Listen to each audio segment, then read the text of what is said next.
Hi everyone, Daniel here from WP-OBS. In this tutorial I'm going to take you through the setup of the new PayPal module that we have created for the WP-OBS. Once you have purchased the Addon module, you want to navigate to your license area and paste the new license that you received. After you've done that, you're going to navigate to your setting tab of your WP-OBS, where you're going to see that the new PayPal section is now enabled for you to be set up. Once you enable that section, you're going to see a few fields that comes up, and I'm going to take you through each and every one of those fields. So the first field you're going to see here is your PayPal merchant email address. This is the email address you set up with PayPal to be able to accept payment. So make sure you don't make any spelling mistakes here and that you actually enter the right email address. The second field that you're going to see, it's your thank you page. This is the page that your customers are going to land on once they have completed successfully the booking process, or the payment process, it's more correctly to say. This is a page that you create, a page or a post on your own website, and you just simply paste it in here.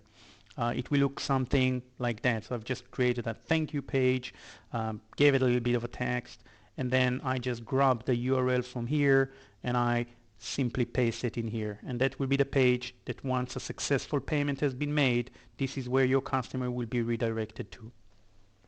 The next one in line, it's the payment image URL. Now again, this is an image that you can upload and use yourself, and just so you understand which image is that, this is the image that you see here.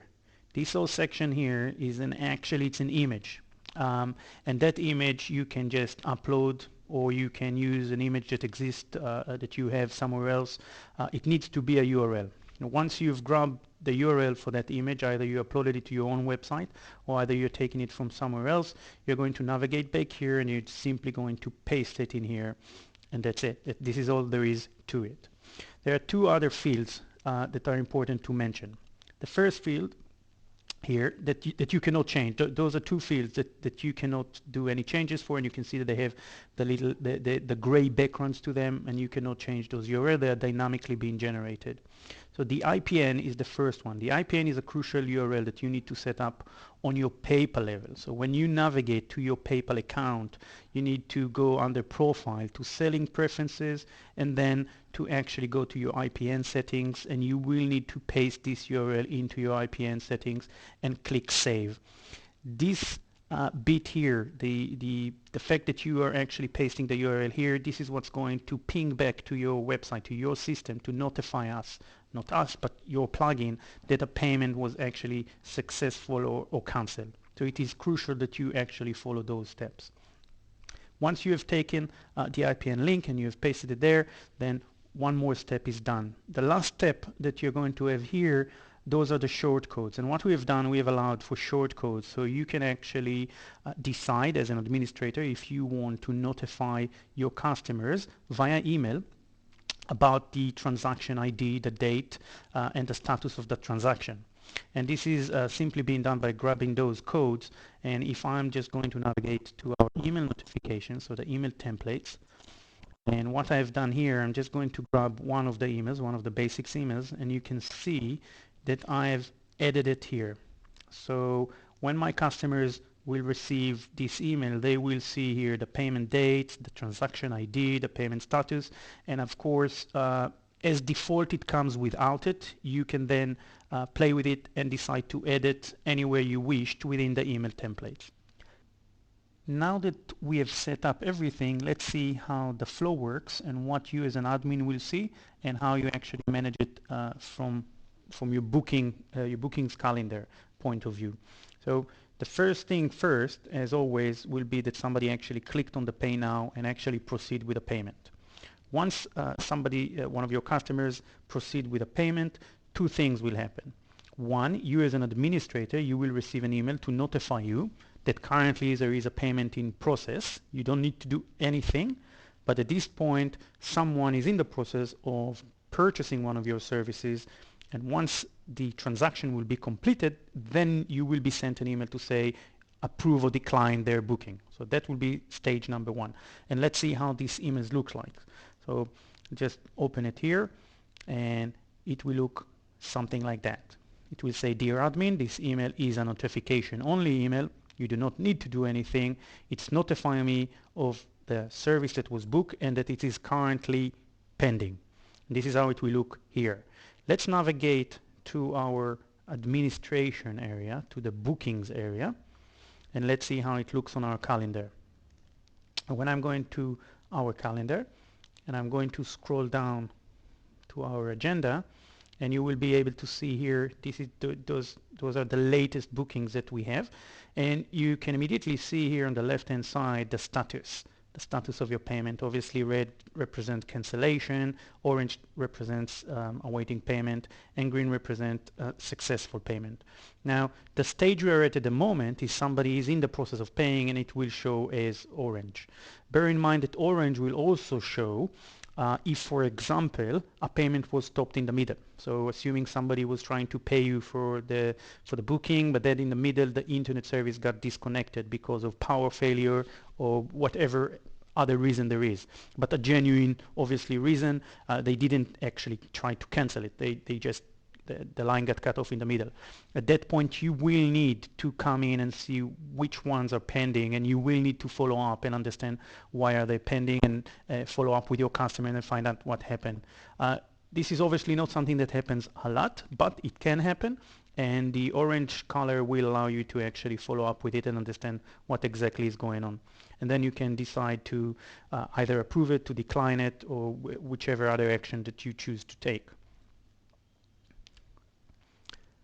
In our case, assuming that the payment was successful, then of course here it will be changed to green and it will say payment was successful, and then admin will receive the confirmation. So admin will then receive this email. This email, which is the email you're familiar with, it's just a regular approve or disapprove booking. And the reason why we've done it like that is because we're under the assumption that you as an admin only want to see this email to approve or decline it once you know that somebody actually paid you the money. That's the whole purpose of the add-on of PayPal. So once the IPN indicates and send a ping to your administration section, by then the system will generate for you this email, and it's actually the regular flow of emails that you're familiar with from the WP-OBS, and you will receive this email and you can then approve or decline the booking. So that is the email that you're going to receive as an admin, and of course, as we mentioned, it will then show here as green. The last scenario that we have is the scenario of which someone decided to cancel a booking whilst they were during the process of payment, and so they were actually redirected to the PayPal payment gateway, and by then they decided they don't want to pay for it anymore, and they actually clicked on the link that they have there to cancel this payment. Two things will happen. One, as we are here, the booking will turn into payment cancelled, so that just indicates to you that that was now cancelled. The customer will be redirected to this page here that confirms to them that we are aware of the fact that they've just cancelled their booking. And there will be one more email that will be sent to you as an admin to notify you that now there was a cancellation made. You're going to receive this email. It's not an email that requires you to take any action, but it's an email to notify you and give you the basic information about this cancellation. This email also mentioned to you that once a cancellation was initiated, the slot that was kept for that specific customer whilst they were going through the process of booking and payment has now been refreed. So it's not blocked anymore, and other customers can book for it. And so by that, we basically have just covered the entire flow of the different eventualities, the cancellation, as the last thing we spoke about, the one that is pending. So if an internet or a power cut happened in the middle of a booking of someone, and you need to follow up with it and find out why is it still pending, because that specific slot is going to be blocked until you take an action, and you will be able to see here the ones that you need to take action for. And of course the green, the one that was the payment was successful and approved. So this is the entire flow of how the process works when somebody is paying for one of your services.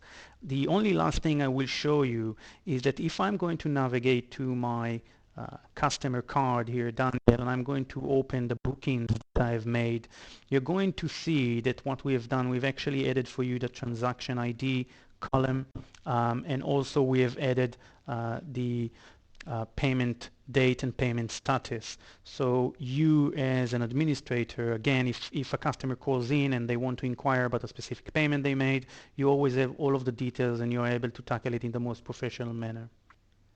And that concludes our tutorial of how to set up and how does the add-on, the PayPal Gateway add-on for the WP-OBS works.